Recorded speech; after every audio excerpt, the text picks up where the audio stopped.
السلام علیکم ورحمۃ اللہ وبرکاتہ۔ آج کا ہمارا ٹاپک جو ہے وہ ابتدائی ٹاپک ہے قرآن کا تعارف۔ قرآن کس کو کہتے ہیں اور قرآن کون سی کتاب ہے، کیسی کتاب ہے؟ سابقہ الہامی مذاہب جو اسلام سے پہلے دنیا میں آئے، ان میں تورات، انجیل اور زبور، یہ تین الہامی کتب آسمان سے انبیاء سابقین پر اتری ہیں۔ لیکن آج دنیا کے اندر یہ بات دعوے سے کہی جا سکتی ہے، قرآن اس کی شہادت دیتا ہے کہ کوئی بھی کتاب اپنی اصلی حالت کے اندر موجود نہیں ہے۔ کوئی بھی کتاب، ایک زمانے کے اندر انجیل جو ہیں وہ 100 سے زائد کتابیں تھیں، اور ہر انجیل دوسری انجیل سے مختلف تھی، ہر انجیل دوسری انجیل سے مختلف۔ تو بادشاہ وقت نے یہ فیصلہ کرنے کے لیے کہ ان میں سے کون سی کتاب جو ہے وہ صحیح ہے، تو ان کتابوں میں سے پرکھنے کے لیے وہ 100 اناجیل جو ہیں ایک میز کے اوپر رکھی گئیں، اور اس میز کو ہلایا گیا۔ کتابیں جو ہیں وہ آہستہ آہستہ گرتی رہیں، 4 انجیل باقی رہ گئیں۔ اب ان 4 انجیلوں کو باقی رکھا گیا، باقی ساری اناجیل کو ختم کر دیا گیا۔ اب یہ اتھینٹک ان کا ایک طریقہ ہے کتاب کو پرکھنے کا کہ کون سی کتاب صحیح ہے۔ اب یہ فیصلہ ہم خود ہی کر سکتے ہیں کہ آیا کتاب کو اس انداز سے پرکھا جاتا ہے، جبکہ قرآن ایسی کتاب ہے جس کی ہر چیز محفوظ ہے، اور اس کی حفاظت کا وعدہ خود اللہ عز و جل نے لیا ہے۔ ہمارا انا نحن نزلنا ذکر و انا لہ لحافظون، قرآن کے نازل کرنے والے بھی ہم ہیں اور اس کی حفاظت بھی ہمارے اوپر ہے، ہم نے ہی اس قرآن کی حفاظت کرنی ہے۔ اب قرآن حقیقت میں وہ کتاب ہے جو ضابطۂ حیات ہے، جو زندگی کے سارے اصول و ضوابط کو طے کرتی ہے۔ آج جو ہے ہمارے ہاں ہم نے کتاب قرآن کریم کو ایک نام دے دیا کہ صرف یہ چومنے کے لائق ہے، اور یہ کتاب جو ہے وہ صرف جو ہے وہ قسم اٹھانے کے لیے ہے، اور یہ کتاب جو ہے وہ مردوں کو بخشوانے کے لیے ہے۔ حالانکہ کتاب اس کے لیے نہیں آئی۔ کتاب کا جو بنیادی کنسیپٹ ہے، خود قرآن کے اندر اللہ نے اس کو واضح فرمایا کہ قرآن ہے کیا؟ اس کا نام بھی خود اللہ نے رکھا ہے۔ اس کتاب کا نام قرآن بھی خود اللہ جل شانہ کی طرف سے تجویز شدہ ہے، اور یہ لفظ جو ہے لفظ قرآن قرأ یقرأ سے بنا ہے، اور اس میں مبالغہ کا یہ صیغہ ہے، اس میں مبالغہ یعنی سب سے زیادہ پڑھی جانے والی کتاب، سب سے زیادہ۔ اور یہ بات روز روشن کی طرح عیاں ہے کہ دنیا کے اندر کوئی اور کتاب اتنی نہیں پڑھی گئی، اتنی نہیں پڑھی جاتی، اتنی نہیں پڑھی جائے گی جتنا کہ قرآن کو پڑھا جاتا رہا، پڑھا جا رہا ہے اور پڑھا جائے گا۔ اس کتاب کے نام کے اندر یہ بات شامل ہے کہ یہ کتاب پڑھنے کے لیے ہے، کہ یہ کتاب، اور قرآن کے پڑھنے کو ہم تلاوت کہتے ہیں، دیگر کتب کے پڑھنے کو ہم قرات کہتے ہیں۔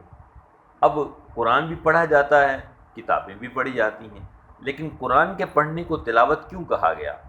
اس لیے کہ تلاوت اس پڑھنے کو کہا جاتا ہے جو اس میں کسی لفظ کے، کسی حرف کے چھوڑنے کی اجازت نہیں ہوتی۔ اگر ایک حرف، ایک لفظ بھی چھوٹ گیا تو معانی جو ہے وہ کہیں سے کہیں چلے جائیں گے۔ اس لیے جو ہے قرآن کے پڑھنے کو تلاوت کہا گیا۔ تھوڑا سا ایک لفظ، جیسے سورۃ کافرون ہے، قل یا ایھا الکافرون لا اعبد ما تعبدون، اے نبی دو عالم صلی اللہ علیہ وسلم آپ فرما دیں اے کافرو، ہم ہرگز ان کی پوجا نہیں کرتے جن کی تم کرتے ہو۔ اگر پڑھنے والا صرف لا کا الف چھوڑ دے تو معنی بن جائے گا لا اعبد ما تعبدون، اے کافرو ہم ضرور بضرور انہی کی پوجا پاٹ تو کرتے ہیں جن کی تم کرتے ہو۔ معنی کہاں سے کہاں چلا گیا؟ تو ایک ایک حرف، ایک ایک لفظ اس کا محفوظ ہے من اللہ کی طرف سے۔ اس کتاب کی حفاظت کی ذمہ داری اٹھائی گئی ہے، اور قرآن ایسی کتاب ہے جس کو آج بھی دنیا کے اندر لاکھوں انسان اس کا ورد کر رہے ہیں۔ ہمارے ہاں مدارس کے اندر قرآن کریم کو سیکھا جا رہا، پڑھا جا رہا، عام طور پہ مسلمان روزانہ کی تلاوت اس کو اپنی زندگی کا معمول بناتے ہیں۔ اور اس کو روزانہ اس کی تلاوت کرتے ہیں، اور قرآن کے ساتھ شغف، خود حضور صلی اللہ علیہ وسلم فرماتے ہیں ہر امت کے لیے کوئی باعث افتخار چیز ہوتی ہے، جس چیز پر وہ قوم فخر کیا کرتی ہے، میری امت کے لیے باعث افتخار قرآن ہے۔ قرآن پر میری امت کو فخر ہونا چاہیے۔ اور قرآن اگر ایک آدمی احسن انداز میں پڑھتا ہے، احسن انداز میں پڑھتا ہے، تو وہ تو اصل ہے پڑھنا کہ اس کو صحیح انداز میں پڑھا جائے، لیکن ایک ویسے ہی انگلی بھی پھیر دے۔ ایک بہت بڑے ادیب گزرے ہیں، انہوں نے ایک کتاب لکھی ہے زندگی، اس کے اندر وہ واقعہ لکھتے ہیں کہ میں فوج کے اندر بھرتی ہوا، تو میرے گھر اور یونٹ کے درمیان 2-3 کلومیٹر کا فاصلہ تھا۔ اس زمانے میں سائیکل پر جو ہے روانہ ہوتا، اور راستے میں حفظ کی مجھے اللہ نے دولت عطا فرمائی ہوئی تھی، میں گزرتے ہوئے جو ہے راستے میں سفر کرتے ہوئے 2-3 پاروں کی تلاوت کر لیا کرتا تھا اور یونٹ پہنچ جاتا۔ تو ایک دن راستے میں نے کچھ لوگوں کو، دیہی علاقے کے لوگوں کو دیکھا، وہ کھڑے ہیں، مجھے انہوں نے اشارہ کیا رکنے کا، میں نے رک گیا، پوچھا کیسے، کیا بات ہے؟ کہنے لگے ہمارے ہاں ایک جو ہے وہ فوتگی ہو گئی ہے اور ایک صاحب کا جنازہ ہے، آپ یہاں سے روزانہ گزرتے ہیں، مولوی صاحب ہمارے علاقے کے کہیں گئے ہوئے ہیں، تو آپ ان کا جنازہ پڑھا دیں۔ تو میں ان کے جنازے کے لیے شریک ہو گیا، جنازہ میں نے پڑھایا۔ جنازے کے بعد کہنے لگے اگر آپ پسند کریں تو دفن میں بھی شریک ہو جائیں، آپ کو تھوڑی سی دیر تو ہو جائے گی۔ میں نے کہا کوئی بات نہیں، چل دفن میں بھی شریک ہو گیا۔ تو دفن کرتے ہوئے میرا جو سرکاری کارڈ تھا، داخلے کا جو کارڈ ہوتا ہے فوج کے پاس، ایک یونٹ سے دوسری یونٹ جانا ہے، اپنی آفس میں داخل ہونا ہے، کارڈ دیکھا جاتا ہے، وہ کارڈ جو ہے میرا قبر میں گر گیا۔ دفن کرتے ہوئے جھکا تو قبر میں گر گیا۔ وہاں پہنچا تو جب انہوں نے مجھ سے شناختی کارڈ مانگا، میرے پاس تو کوئی کارڈ نہیں تھا، تو انہوں نے کہا حافظ صاحب آپ ذرا خیال کیا کریں، ہمارے ہاں اجازت نہیں ہوتی بغیر کارڈ کے اندر جانے کی، آپ جو ہے نا کارڈ لے کے آئے۔ میں بڑا سوچتا رہا کہ وہ کارڈ میرا کہاں چلا گیا، حالانکہ صبح آفس میں آتے ہوئے میں نے اپنی یونیفارم جب دیکھی تھی تو اس وقت میں نے اپنا کارڈ جیب میں رکھا تھا، اب وہ کارڈ کہاں تھا؟ تو دل میں خیال آیا ہو سکتا ہے مردے کو دفن کرتے ہوئے میں جھکا تھا تو میرا کارڈ کہیں قبر میں گر گیا۔ واپس آیا، وہاں کے لوگوں سے بات کی کہ ایسے ایسے جو ہے ہمارا ایک کارڈ ہوتا ہے، اس کے بغیر ہمارا داخلہ نہیں ہو سکتا، تو میرا خیال ہے کہ وہ کارڈ جو ہے نا قبر میں گر گیا۔ تو وہ متقد تھے تھوڑے سے اس لحاظ سے کہ میں نے ان کے ایک مردے کو جنازہ بھی پڑھایا تھا، دفن بھی کیا تھا، تو کہنے لگے کوئی بات نہیں، ہم آپ کے ساتھ 2 آدمی بھیج دیتے ہیں، آپ جا کے جو ہے وہ اوپر ہی ہوگا دیکھ لیں۔ تو 2 نوجوان میرے ساتھ چلے گئے، میں نے قبر کی مٹی کو تھوڑا سا ہلانا شروع کیا، ادھر ادھر جب ہلایا تو تھوڑا سا جو ہے وہ قبر کا حصہ جو ہے ہلکا سا کھل گیا، لیکن میرا کارڈ مجھے مل گیا۔ لیکن میں نے جو نظر ڈالی قبر میں تو ہاتھوں کو ہلاتے ہوئے بھی کچھ پھول قبر کے اندر تھے جن کو میرا ہاتھ مس ہوا، تو کئی دن تک خوشبو میرے ہاتھوں سے آتی رہی۔ میں بڑا حیران ہوا کہ ایک ایسا علاقہ جہاں کے لوگوں میں سے مولوی صاحب چلے جائیں تو پیچھے کوئی جنازہ پڑھانے والا بھی نہیں ہے، اور یہ ایسا اللہ کا ولی آدمی کہ یہ فوت ہوا ہے اور اس کی قبر کو اللہ نے جنت کا باغ بنا دیا۔ میں نے وہاں کے لوگوں سے پوچھا یہ آدمی کیسا تھا؟ لوگوں نے کہا بس ٹھیک ہے، نماز پڑھ لیتا تھا اور خاص بات نہیں تھی، ہماری طرح ہی ساتھ آدمی۔ تجسس بڑھتا رہا، میں نے ان کے گھر والوں سے پوچھا کہ آپ کو کوئی نہ کوئی خاص بات اس کی معلوم ہو، تو انہوں نے کہا کہ فجر کی نماز پڑھ کے جب گھر واپس آتا تھا تو قرآن کھول کے بیٹھ جاتا، پڑھا ہوا نہیں تھا لیکن اس کے اوپر انگلی پھیرتا رہتا تھا اور یہ کہتا رہتا تھا اے اللہ یہ بھی سچ ہے، یہ بھی سچ ہے، یہ بھی سچ ہے، یہ بھی سچ ہے۔ جسٹ اس کی انگلی پھیرنا اتنا مقرب ہوا یہ عمل اللہ کے ہاں، تو اللہ نے اس کی قبر کو جنت کا پھولوں کا باغ بنا دیا۔ تو قرآن کے ساتھ شغف رکھنا یہ اس امت کا ایک وتیرہ رہا ہے، ایک عمل ہے جس کی بنیاد پر ہمیشہ یہ امت جو ہے فخر کیا کرتی ہے کہ ہر قوم کے لیے ایک باعث افتخار چیز ہوتی ہے، میری امت کے لیے باعث افتخار قرآن ہے۔ قرآن کریم کو اگر ہم پوری انداز میں دیکھیں کہ اس کا نزول کیسے ہوا، اس کا نزول کیسے ہوا، ابتدائی جو آیات نازل ہوئی، یہ بات آپ نے بھی سیرت کے عنوان میں بھی پڑھی تھی، حضور صلی اللہ علیہ وسلم تشریف لے جایا کرتے تھے غار ہرا میں عبادت کے لیے، 3 میل کے فاصلے پر یہ غار ہے، تو ہفتے کا راشن لے کے چلے جاتے، ستو اور پانی، اور وہیں ذکر میں بھی لگے رہتے، مراقبے کے اندر، اور ساتھ ساتھ جو ہے وہ وہیں پہ غور و فکر میں لگے رہتے۔ تو اسی اثناء میں حضرت جبرائیل علیہ السلام تشریف لائے، اور انہوں نے آ کر جو ہے وہ مطالبہ کیا کہ پڑھیے۔ آپ صلی اللہ علیہ وسلم نے فرمایا میں پڑھا ہوا نہیں ہوں، اپنی سینے سے لگایا، بھیجا، اور پھر دوبارہ تقاضا کیا اقرا، پڑھیے۔ آپ نے فرمایا میں پڑھا ہوا نہیں ہوں۔ پھر کسی دفعہ جب سینے سے لگایا تو پھر یہ آیات، پہلی 5 آیات ترتیب نزولی کے اعتبار سے، ہمارے ہاں قرآن کی 2 ترتیبیں ہیں۔ ایک ترتیب نزولی ہے کہ قرآن نازل کس کس ترتیب سے ہوا ہے، تو نزول کے اعتبار سے سب سے پہلی آیات جو ہے وہ سورۃ الگ کی یہ 5 آیات ہیں، اور آخری آیت جو ہے وہ آخری حج کے موقع پر، حجۃ الوداع کے موقع پہ جو اتری تھی، الیوم اکملت لکم دینکم واتممت علیکم نعمتی ورضیت لکم الاسلام دینا، یہ آخری آیات تھی جو حجۃ الوداع کے موقع پہ ہوتی۔ تو ترتیب نزولی کے اعتبار سے پہلی آیات یہ ہیں اور آخری الیوم اکملت لکم دینکم۔ لیکن جو موجودہ قرآن کریم جس ترتیب پر موجود ہے، یہ ترتیب توقیفی کہلاتی ہے، یعنی حضور صلی اللہ علیہ وسلم پر جیسے ہی قرآن نازل ہوتا تھا تو جبرائیل علیہ السلام آپ کو بتاتے تھے کہ قرآن کا یہ حصہ ادھر رکھنا ہے، یہ حصہ اس کے بعد ہے، یہ حصہ اس کے بعد ہے، اور پھر ہر رمضان کے اندر جبرائیل علیہ السلام حضور علیہ السلام سے قرآن کریم کا ایک دور کیا کرتے تھے تاکہ ہر چیز واضح ہو جائے، ہر چیز۔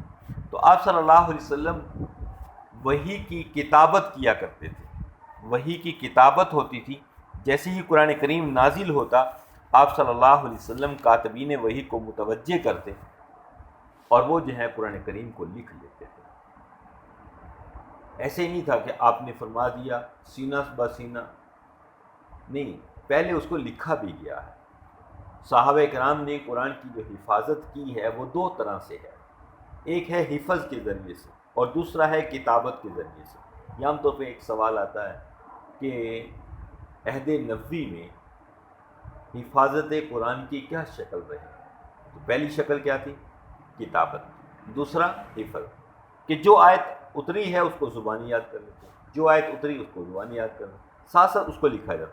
لیکن عرب میں اس وقت تک لکھنے کے آلات نہیں تھے، تو لکھنے کے جو آلات اس وقت دستیاب تھے ان میں یہ تھا کہ ایک کھال جو ہے، جانوروں کی کھال ہوتی ہے، اس کے چمڑے کو قابل ریٹرن بنایا جاتا ہے کہ اس پر لکھا جا سکے۔ تو جانوروں کی کھال کو دباغت دے کر، رنگ کر کے اس کو جو ہے، جس طرح ہمارے ہاں آج کل کھال سے جوتے بنائے جاتے ہیں، تو پہلے اسی انداز میں اس کو خشک کیا جاتا ہے، پھر اس کے اوپر مختلف کیمیکل وغیرہ لگا کے اسے اس قابل بنایا جاتا ہے کہ اس پر کچھ لکھا جائے تو وہ محفوظ رہے۔ اسی طرح ہرن کی جھلی ہے، کھجور کی چھال ہے، درختوں کے، بڑے بڑے درختوں کے پتے جو دیر تک اپنی حیت کو چینج نہیں کرتے، ایسے پتھروں کے ٹکڑے ہیں، اور اونٹ کے شانے کی ہڈی ہے۔ یہ عرب کے آلات تھے لکھنے کے، اس کے اوپر قرآن کریم کو لکھا جاتا تھا۔ علامہ حلبی رحمۃ اللہ علیہ نے بتایا ہے کہ 42 ایسی ہستیاں تھیں جنہوں نے حضور علیہ السلام کے سامنے بیٹھ کر قرآن کریم کو لکھا ہے۔ پھر یہ نہیں ہوتا تھا کہ وہ صرف لکھنے والے ہی بیٹھے، بلکہ اس کے اوپر لوگ دوسرے بھی تھے جو لکھنا نہیں جانتے تھے لیکن موقع کی گواہ تھے کہ یہ بات ہمارے سامنے لکھی گئی ہے، یہ بات ہمارے سامنے لکھی گئی ہے۔ اور پھر ساتھ اس کا حفظ تھا۔ حضور صلی اللہ علیہ وسلم کی حیات طیبہ میں بڑے بڑے ایسے حفاظ پیدا ہوئے جن کے قرآن کو خود حضور علیہ السلام کھڑے ہو کے سنتے تھے۔ ابی بن کعب رضی اللہ تعالیٰ عنہ قرآن کریم پڑھ رہے ہیں اور حضور علیہ السلام سن رہے ہیں، ایسے اور عبداللہ بن مسعود، اور اسی طرح جو ہے حضرت زید بن ثابت رضی اللہ تعالیٰ، بڑے بڑے قاری حضرات جو ہیں موجود تھے جو ایسے خوش الہانی کے ساتھ قرآن پڑھا کرتے تھے کہ حضور علیہ السلام کے پڑھنے کی تعریف فرماتے تھے۔ بعض موقعوں پر ایک دفعہ حضور علیہ السلام نماز پڑھا رہے تھے تو ایک بھول سی ہوئی، تو ایک صحابی نے لقمہ دیا آپ نے نماز کو مکمل کیا. نماز کے ختم پر پوچھا کہ کس نے لقمہ دیا؟ صاحب نے کہ میں نے.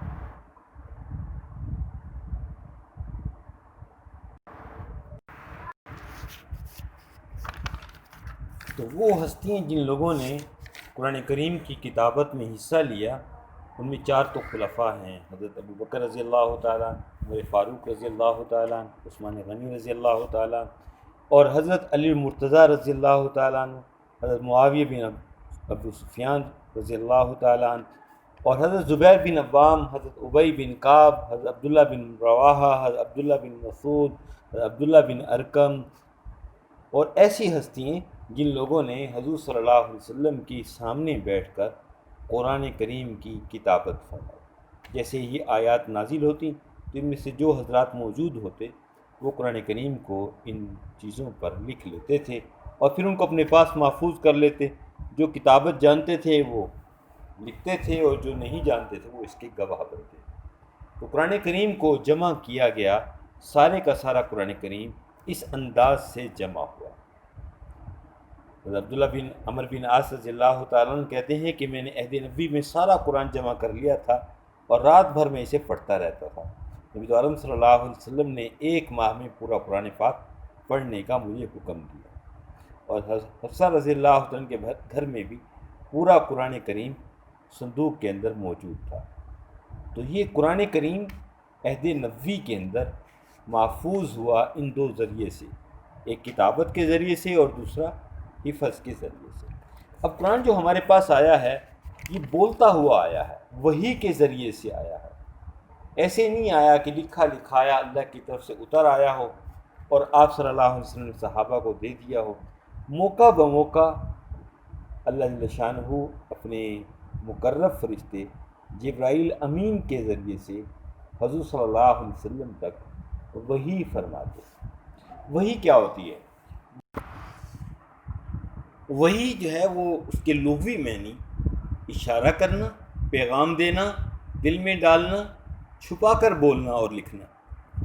اب قرآن کریم کے اندر خود وحی کے الفاظ مختلف لوگوں کے لیے بیان ہوئے. جیسے حضرت موسیٰ علیہ السلام کے بارے میں ان کی والدہ سے کہا گیا کہ ہم نے وحی کی موسیٰ علیہ السلام کی والدہ کی طرف.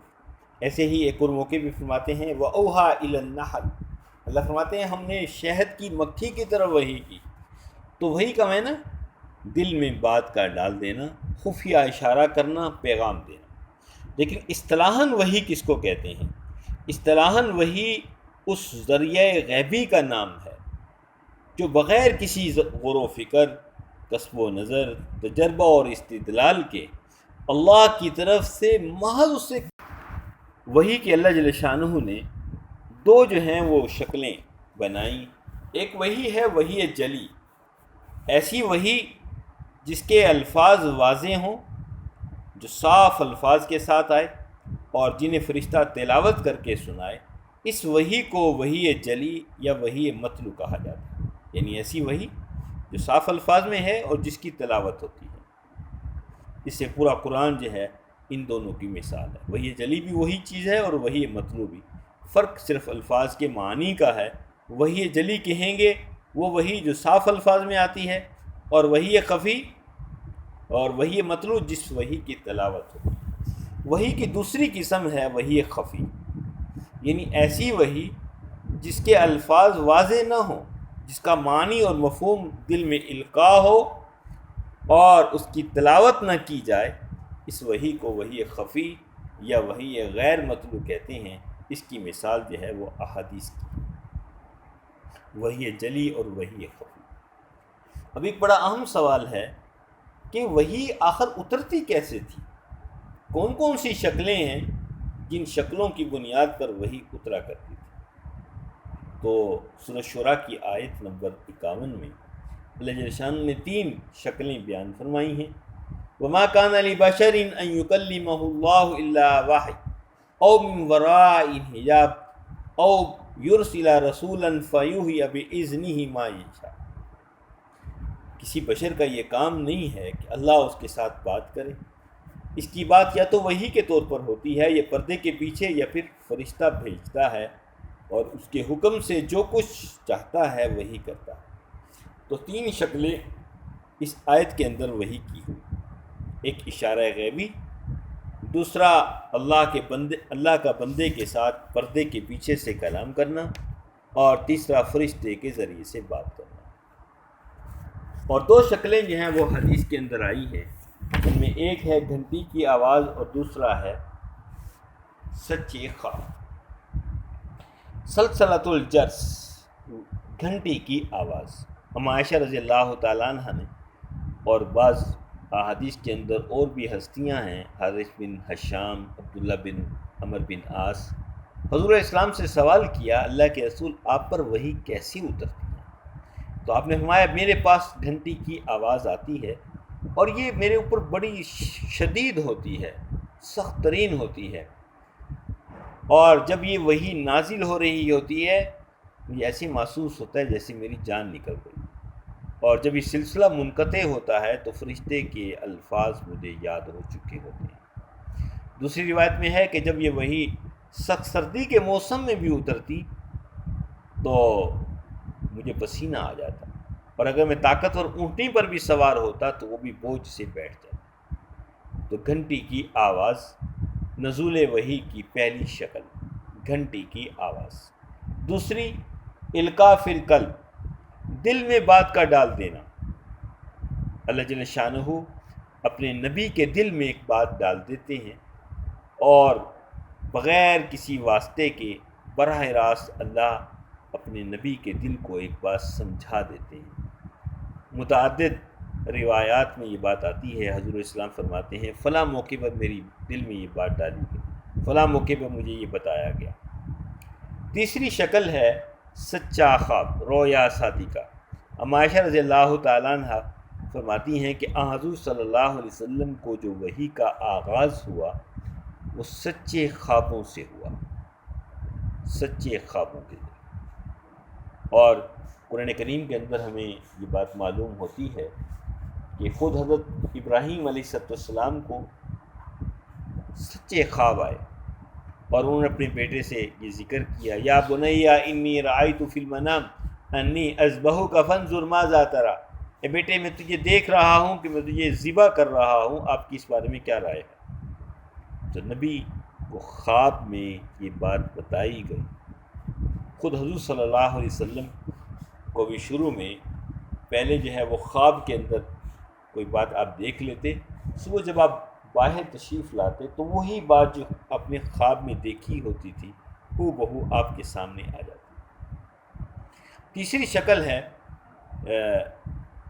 سچے خواب۔ تو پہلا ہوا گھنٹی کی آواز، دوسرا دل میں بات کا ڈالنا، اور تیسرا ہوا سچے خواب۔ چوتھی شکل ہے فرشتے کے ذریعے سے وحی۔ حضرت جبرائیل علیہ السلام کسی انسانی شکل میں حضور صلی اللہ علیہ وسلم کے پاس وحی لے کر آتے تھے، کسی انسان کی شکل میں حضور صلی اللہ علیہ وسلم کے پاس وحی لے کر آتے تھے، اور آپ صلی اللہ علیہ وسلم جو ہیں اس کو بیان کر دیتے۔ سب سے زیادہ جس صحابی کی شباہت میں حضرت جبرائیل علیہ السلام تشریف لائے ہیں وہ حضرت دحیہ کلبی ہیں، بڑے حسین نوجوان تھے۔ حضور صلی اللہ علیہ وسلم نے جب انہیں دیکھا تو دل میں یہ بات پیدا ہوئی، یا اللہ اپنی اتنا حسین جوان پیدا کیا ہے، حسین جوان بنایا ہے، یا اللہ یہ چہرہ جو ہے یہ تو جہنمی نہیں ہونا چاہیے، اسے تو ایمان کی دولت عطا فرما دے۔ آپ صلی اللہ علیہ وسلم کی دعا پر اللہ نے داہیہ قلبی کو ایمان کی دولت سے نوازا۔ تو جبرائیل علیہ السلام بھی سب سے زیادہ کسی انسانی شکل میں آتے تو حضرت داہیہ قلبی کی شکل میں آیا کرتے، اور بعض انون انسان کی شکل میں آ جاتے۔ ایک صحابی، ایک حدیث مشہور ہے ہمارے کتب حدیث میں، حدیث جبریل کے نام سے، عمر فاروق رضی اللہ عنہ کہتے ہیں ہمارے پاس ایک شخص آیا جو مقامی آدمی معلوم نہیں ہوتا تھا، مقامی ہوتا تو ہم پہچان لیتے، اور سفر کا اس پر کوئی نشان نہیں تھا۔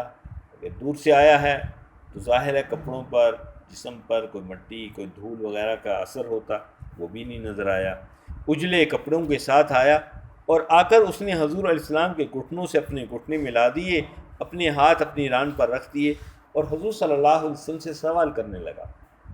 ہمیں اس کے ایک سوال کا یہ انداز بڑا عجیب سا لگا کہ پہلے وہ سوال کرتا، حضور علیہ السلام سے جواب سنتا اور پھر تصدیق کرتا کہ آپ نے جو کچھ فرمایا حق ہے۔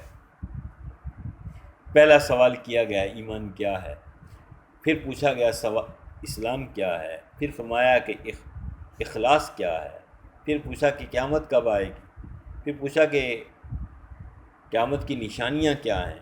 تو یہ سوال وہ کر رہا ہے اور ساتھ ساتھ تصدیق بھی کر رہا ہے۔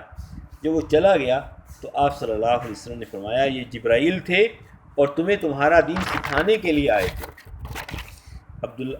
آخری شکل ہے براہ راست کلام، براہ راست اللہ اپنے نبی سے براہ راست کلام کرتے ہیں، براہ راست بات چیت کرتے ہیں۔ تو یہ حضرت موسیٰ علیہ السلام جب وادی مقدس کے اندر تشریف لے گئے تو وہاں اللہ نے آپ سے براہ راست کلام کیا ہے۔ اسی بنیاد پہ موسیٰ علیہ السلام کا لقب کیا پڑا؟ کلیم اللہ، اللہ سے باتیں کرنے والا، اللہ سے کلام کرنے والا۔ وادی میں داخل ہوئے تو اللہ نے فرمایا فخلع نعلیک انک بالوادی المقدس طویٰ، اپنے جوتے اتار دیجئے، آپ مقدس وادی میں آ چکے ہیں۔ اور پھر فرمایا اننی انا اللہ لا الہ الا انا، میں ہی اللہ ہوں، میرے علاوہ کوئی معبود نہیں۔ تو یہ اللہ کلام کر رہے ہیں نبی کے ذریعے، نبی سے بغیر کسی واسطے۔ اور ایسے ہی حضور صلی اللہ علیہ وسلم معراج پہ تشریف لے گئے تو جتنی بھی گفتگو ہوئی ہے وہ بغیر کسی واسطے کے ہوئی۔ اللہ فرما رہے ہیں، نبی سن رہے ہیں، نبی عرض کر رہے ہیں، اللہ سن رہے ہیں۔ جو اتحیات کی ہم نماز کے اندر پڑھتے ہیں وہ حضور علیہ السلام کی معراج کی یادگار۔ تو یہ وحی کے اترنے کی یہ 5 شکلیں رہیں، وحی کے اترنے کی یہ 5 شکلیں رہیں۔ اب اس کے بعد جو ہے ہمیں یہ دیکھنا ہے کہ قرآن کریم کے ہمارے پاس اترنے کی 2 بڑی شکلیں ہیں۔ قرآن کریم کے نزول کی 2 بڑی شکلیں رہیں۔ ایک قرآن کا نزول ہوا ہے مکی دور، اور ایک قرآن کا دور ہے مدنی دور۔ عموماً ذہن میں یہ بات آتی ہے کہ شاید جو ہے مکی دور، مکہ میں اترنے والی آیات کو مکی کہا جاتا ہے، مدینہ میں اترنے والی آیات کو مدنی کہا جاتا ہے۔ ایسا نہیں ہے، بلکہ مکی آیات وہ ہیں جو حضور علیہ السلام کی ہجرت سے پہلے اتری ہیں، اور مدنی آیات وہ ہیں جو حضور علیہ السلام کی ہجرت کے بعد اتری ہیں۔ تو مکی دور اور مدنی دور، کل قرآن کریم کے نزول کا جو عرصہ ہے وہ 22 سال 2 ماہ 22 دن، 22 سال 2 ماہ 22 دن۔ تو جو مکہ کے اندر آیات اتری ہیں، صورتیں اتری ہیں، ان کی تعداد 86 ہے، یعنی 2/3 جو ہے وہ مکہ کے اندر قرآن اترا ہے۔ یہ کل عرصہ بنتا ہے 12 سال 5 ماہ اور 13 دن، 12 سال 5 ماہ 13 دن۔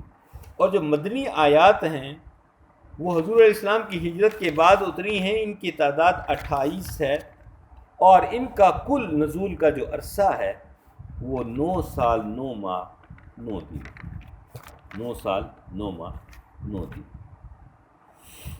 اور یہ قرآن کا حصہ بنتا ہے 1/3 قرآن کا حصہ بنتا ہے مکی آیات، مدنی آیات۔ اب مکی جو صورتیں ہیں ان کی کچھ خصوصیات ہیں جس کی بنیاد پہ وہ پہچانی جاتی ہیں کہ یہ مکی صورتیں ہیں، اور مدنی صورتوں کی اپنی خصوصیات ہیں۔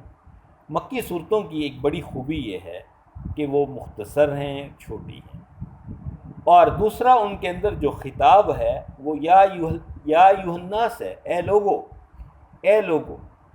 اور مکی صورتوں کا جو موضوع ہے وہ توحید ہے، رسالت ہے، جنت ہے، دوزخ ہے، اور انبیاء سابقین کے حالات ہیں کہ اللہ جل شانہ ہمیں بتاتے ہیں کہ فلاں نبی کو ہم نے ان کی قوم کے اندر بھیجا، نبی نے انتھک محنت کی، لوگوں کے پاس بار بار گئے، لیکن قوموں نے آگے سے جو حیل و حجت کی، جو بہانہ سازی کی، اور جو نبی کو تکلیف اور ایذا دی، پھر ہماری طرف سے جو عذاب کا کوڑا برسا وہ کیسا تھا۔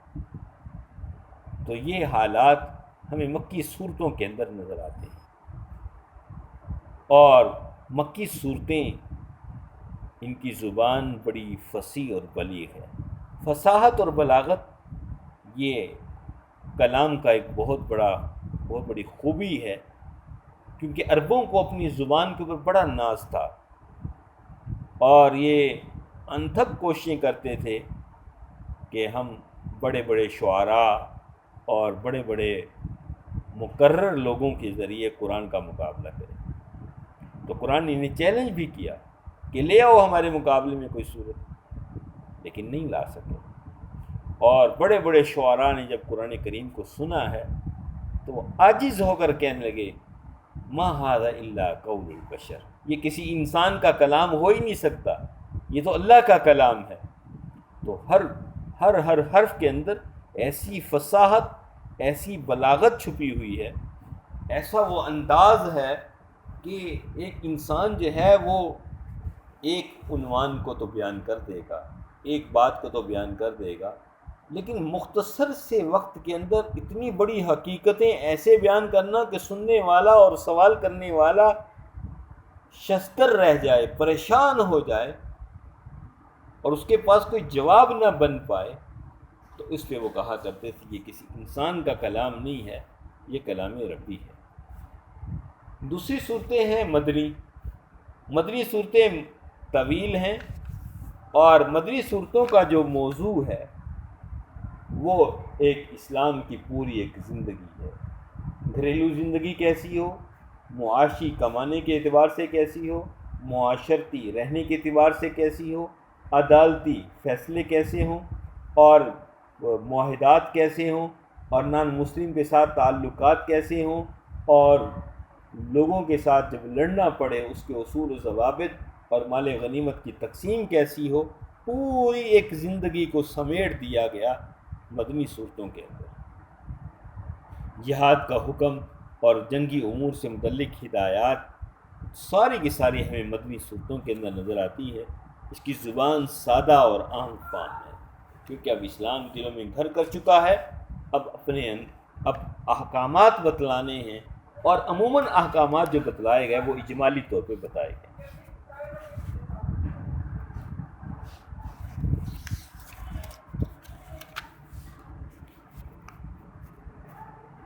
احکامات جو بتائے گئے ہیں وہ اجمالی طور پر بتائے گئے ہیں۔ تو یہ ہمارا اہم موضوع تھا کہ حضور صلی اللہ علیہ وسلم پر قرآن کریم کی نزول کی شکل کیا رہی، قرآن کریم کی ترتیب کیا ہے، وحی کی شکلیں کیا کیا تھیں، نزول وحی کی صورتیں کون کون سی تھیں۔ تو یہ موضوع تھا ہمارا آج کا پہلا، تو اس پہ ہم انشاءاللہ مزید ڈسکشن کریں گے، اور ہم سب کا ہمیں ناصر ہو۔ وما علینا الا البلاغ۔